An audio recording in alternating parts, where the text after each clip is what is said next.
गैरसैंण उत्तराखंड की राजनीति का अहम हिस्सा रहा है। गैरसैंण में विधानसभा बनने के बाद यहां आसपास के क्षेत्रों में काफी विकास भी हुआ, लेकिन अभी भी कुछ लोगों का मानना है कि यहां स्वास्थ्य सेवा, शिक्षा सेवाओं की कमी है। इस मुद्दे पर स्थानीय पत्रकारों और राज्य आंदोलनकारियों की क्या राय है, इस पर एक रिपोर्ट दिखा रहे हैं हमारे ब्यूरो चीफ राशिफात अली। देखिए। इस वक्त हमारी मौजूदगी दिवाली खाल में है, क्योंकि दिवाली खाल से ही मैं आपको दिखाना चाहूंगा जो रूट है, रास्ता है, वो विधानसभा की तरफ जाता है। भराड़ीसैंण करीब यहां से 4-4.5 किलोमीटर जो विधानसभा है वो है। और इस वक्त सरकार, सत्ता पक्ष और विपक्ष इसी विधानसभा में मौजूद है। सरकार ने बजट पेश किया है और इस वक्त हम जिन लोगों के साथ जुड़े हैं उसके पीछे का मकसद है कि यहाँ की सरकारों ने जो राज्य में रही हैं, वो चाहे बीजेपी की हो या कांग्रेस की हो, इन क्षेत्रों के लिए क्या कुछ काम किया। पहले ये नजारा देखिए आप, बेहद खूबसूरत है।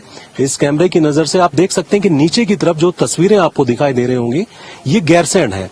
और गैरसैंण से ठीक बीच की तरफ जब हम इस रूट पर आते हैं तो यहीं दिवाली खाल जगह पड़ती है और यहीं से जो रूट है वो विधानसभा की ओर चला जाता है। तो जानने की कोशिश करेंगे हमारे साथ जो राज्य आंदोलनकारी हैं, वरिष्ठ पत्रकार भी हैं, वो हमारे साथ जुड़े हुए हैं। जानेंगे कि इन सरकारों ने, बीजेपी या कांग्रेस की या जनप्रतिनिधियों ने इन क्षेत्रों के लिए क्या कुछ किया है। सर, आपसे जानना चाहेंगे आपका नाम क्या है? मेरा नाम महेश जुयाल है। मुझे तो ये लग रहा है कि लोकतांत्रिक जो प्रक्रिया के अंतर्गत ये नेता लोग अपना धर्म निभा रहे हैं, लेकिन जो इनका जो बजट की जो बातें कर रहे हैं, ये सारा एक मजाक बन के रह गया है। विकास की जहां बात करें तो जहां पर ये विधानसभा भवन बना है, इसके चारों तरफ आप देखिए, यहां से 30 किलोमीटर का रेंज अगर ले लेंगे आप, तो कहीं पर भी आपकी जो दो कारें अगर आपस में क्रॉस नहीं कर पाएंगे सड़क को, इतनी संकरी यहाँ सड़क है।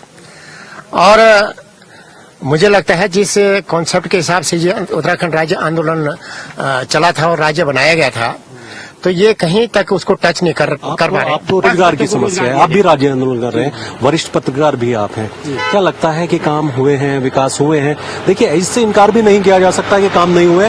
भव्य विधानसभा भी नजर आती है। नहीं, ऐसी बात नहीं है, कार्य तो हुए हैं, लेकिन जिस स्पीड से होना चाहिए था, जिस गति से जो है हमारा नया राज्य बना था, जिसको बने हुए 26 साल हो गए हैं, उस हिसाब से ऐसा नहीं लगता है कि जो राज्य बनने का जो कॉन्सेप्ट था, जो हमारे राज्य आंदोलनकारियों में जिन्होंने इस राज्य को बनाने में अपनी शहादत दी, उस हिसाब से नहीं लगता कि आज भी जो है उनका जो सपना था वो सपना नहीं पूरा हो पाया।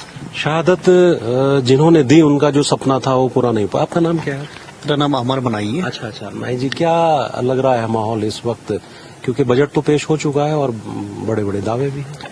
देखिए, मैं तो एक बात को पुरजोर कहना चाहूंगा कि भाजपा की पूर्ववर्ती सरकार भी थी, क्या पता ग्रीष्मकालीन राजधानी के रूप में पहाड़ों के लिए नीतियां बनेगी और हो सकता है कि पहाड़ों का अब विकास होगा, लेकिन जिस तरह से हमारी आशाएं थी वो अभी नहीं हो पाई। चुनाव के टाइम पे बड़ी बड़ी घोषणाएं होते हैं, हम ये करेंगे वो करेंगे, वादे बहुत होते हैं और जमीन पे एक भी पूरा नहीं होता है। जी, उच्च शिक्षा लेने के लिए यहाँ से लोग देहरादून जाते हैं, श्रीनगर जाते हैं उच्च शिक्षा के लिए। जैसे यहाँ पे अगर अच्छे शिक्षण संस्थान खुल जाए तो युवाओं को रोजगार मिलेगा। मेन बात की जाए तो पहाड़ों में आपने देखा होगा कि पर्यटन और जो बागवानी है, इसके द्वारा यहाँ पे रोजगार बढ़ सकता है। बाकी युवा रोजगार के तलाश में शहरों की ओर पलायन करे। गौरव जी, आप तो यूथ हैं, युवा हैं, क्या यहाँ जो सरकारें रही हैं उत्तराखंड में, कांग्रेस और बीजेपी की, रोजगार दे पाई है और पलायन की स्थिति क्या है इन इलाकों में?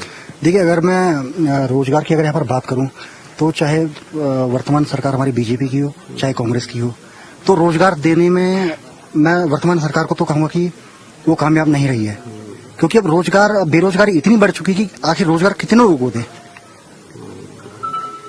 और यहाँ तक इस गैरसैंण की बात है, दोनों ही पार्टियों ने गैरसैंण के नाम पर हमेशा राजनीति करी है। आपसे भी जानना चाहेंगे सर, आप भी अपनी राय कुछ रखना चाहें, क्योंकि देखिए सब लोग हमारे साथ जुड़े हुए हैं, आसपास का इलाका है और बड़ा राजनीति में रहता है गैरसैंण का मुद्दा, है ना। हर एक भाषण में गैरसैंण का जिक्र होता है, बड़े बड़े नेता इसका नाम जरूर लेते हैं गैरसैंण का, लेकिन क्या विकास के लिए आते हैं वो यहाँ पर? ऐसा है कि मैं कई साल हो गए मुझे, मैं रिटायर्ड डिप्टी कमांडेंट हूँ ITBP से, और मैं पार्टी से भी जुड़ा हुआ हूँ और सामाजिक भी हूँ। तो मेरा कहने का एक वो है कि यहाँ पर जो पहले देखा था, जो मैंने आज से 40 साल पहले देखा या 45 साल पहले, उससे फर्क तो है, परंतु एकदम हम कहेंगे कि कोई काम एकदम हो जाएगा, ये एकदम होता नहीं है, क्योंकि काम धीरे धीरे होता है। जैसे स्टेप उठेंगे हमारी आवाज सरकार तक जाएगी और सरकार तब उस काम को हमारा आगे करे। मतलब यही है कि आपको लगता है कि पलायन है, तो मुद्दा यहाँ पर पलायन का है, मुद्दा यहाँ पर स्वास्थ्य का है, मुद्दा यहाँ पर शिक्षा का है, मुद्दा यहाँ पर विकास का है, मुद्दा यहाँ पर कि किस तरह से जो युवा है उनको यहीं के यहीं रोजगार मिले। दरअसल भराड़ीसैंण गैरसैंण, क्योंकि हर एक भाषण में इसका इस्तेमाल होता है, गैरसैंण पर राजनीति होती है ये कहा जाता है, और जो राय ली हमने लोगों की वो वरिष्ठ राज्य आंदोलनकारी भी हैं, वरिष्ठ पत्रकार भी हैं, और मिली जुली राय। ऐसा नहीं कि काम नहीं हुआ, विकास नहीं हुए, सरकारों ने काम किया, विकास किए, लेकिन उस रफ्तार से विकास नहीं हुआ जिस रफ्तार की उम्मीद यहाँ के स्थानीय लोगों को थी और उत्तराखंड की जनता को थी। कैमरा सहयोगी सौरभ के साथ मैं राव शफात अली, खबरें अभी तक, गैरसैंण।